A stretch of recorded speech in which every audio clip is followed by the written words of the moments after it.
Nuwun para pamirsa pandemen waosan cariyos cekak mliginipun waosan cerita rakyat.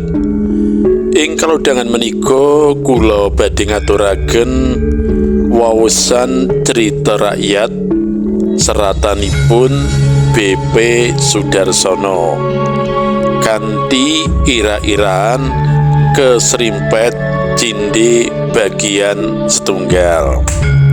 Ingkang pandemen waosan cerita rakyat sumangga dipun pidhangetaken.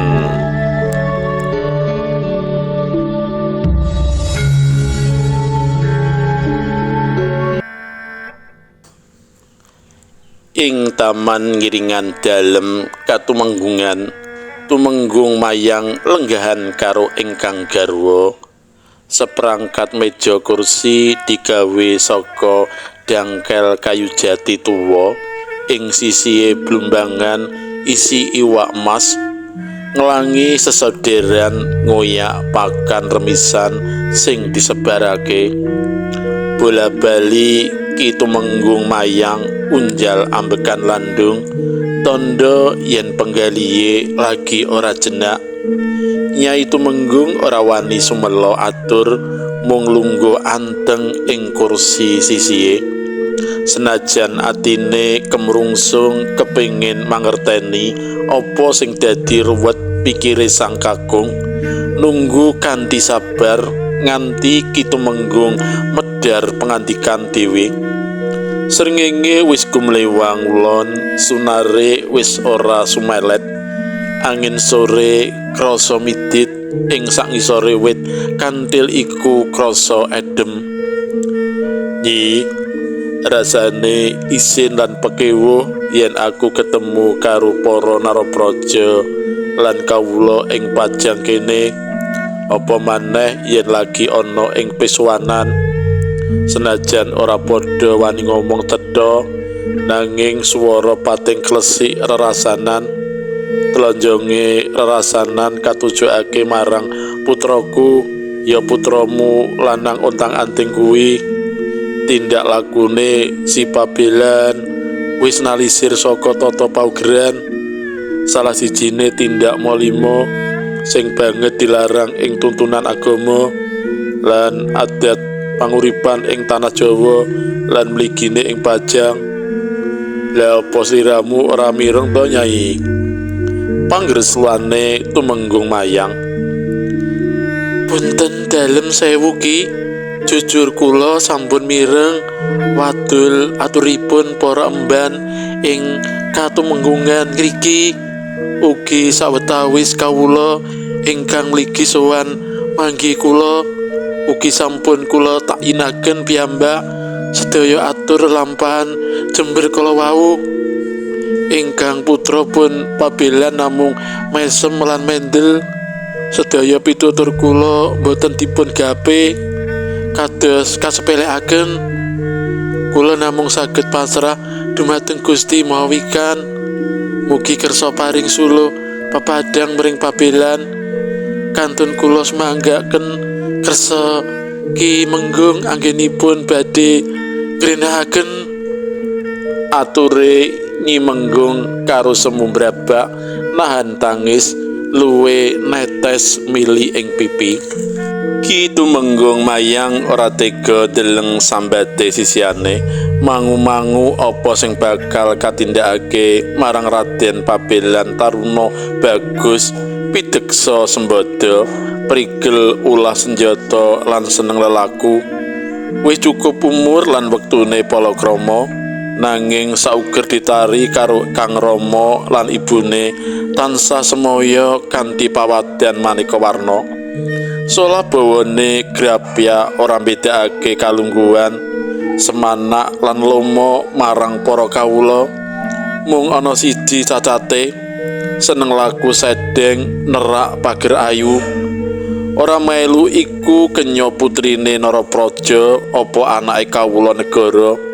Ora merduli sisihane bupati apa bojo saudagar lan lurah. Yen dianggep endah ing warna nyocoki ati, kanthi rumpakan tembung manis kebak pamiluto nglembuk pamotho rasa bakal kaluluhake atine. Dene yen isih madal kalis, Raden Pabelan bakal migunakake pamelet Semar Mesem utawa jaran goyang aji pengasihan ampuh saka Giripurwa. Nyi, sepasar kepungkur ora sengaja aku ketemu karo Kanjeng Sunan Kalijaga ngendikane arep kersa leledang mring Mataram Mentawuk. Ing kono panjenengane paring sanepan sing nganti ridina iki durung bisa dak gagapi. Ngendikane yen si Pabelan putra kita iki bakal dadi sarana madege kerajaan anyar. Nalikane aku nyoba miterang, Jeng Sunan mung mesem ora kersa njlentrehake, wanti-wanti supaya aku ngati-ngati lan sabar. Jar kabeh kuwi mau wis sinerat takdiring Gusti Maha Agung. Nyai Menggung saya angkles atine, kaya wis krasa lan bisa nduga bakal ana prastawa gedhe ing Kerajaan Pajang.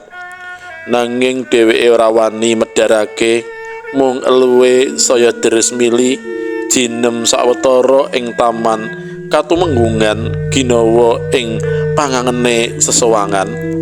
Aku nyoba ngotak-atik cerita kawuri, cerita Mbok Bakul Sinambiwara yen to Kanjeng Sultan Ediwijaya ing Uni nalika taruna asma Karebet utawa Jaka Tingkir.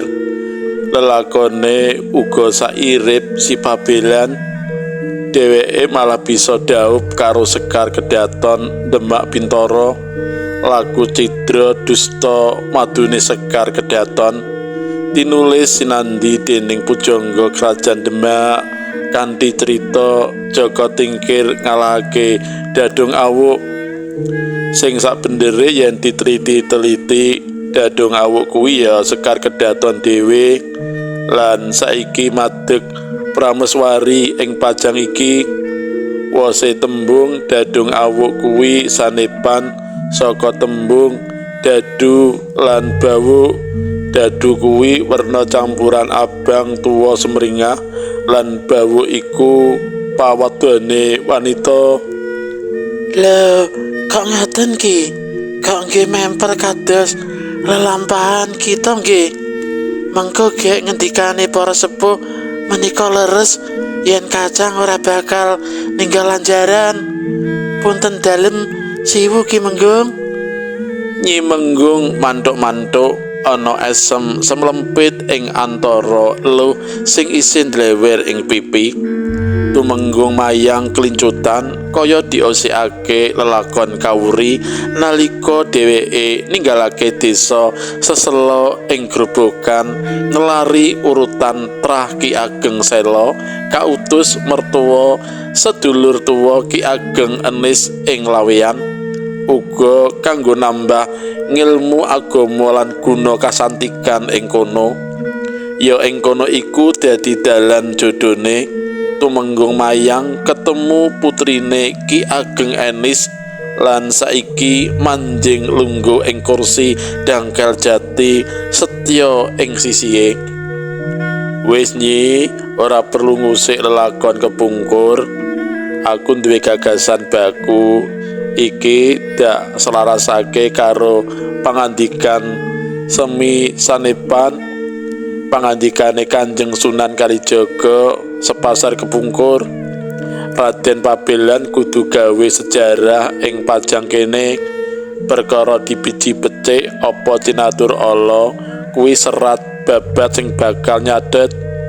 Pabelan kudu dadi jeneng papan mirunggan ing Pajang sinebut nganti kukuting jaman.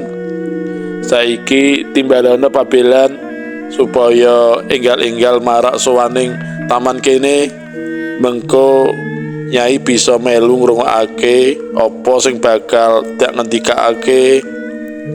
Nyai Menggung atur sembah lan mundur nedya ngupati putra ontang antinge Raden Pabelan ana candhake.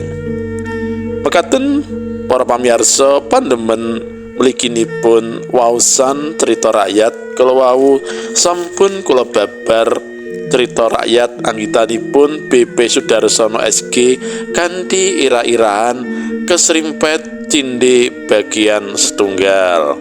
Ingkang bagian kalih saged dipun tenggo salajengipun. Matur nuwun, matur nuwun, nuwun, nuwun. Rahayu, rahayu ing pinanggih.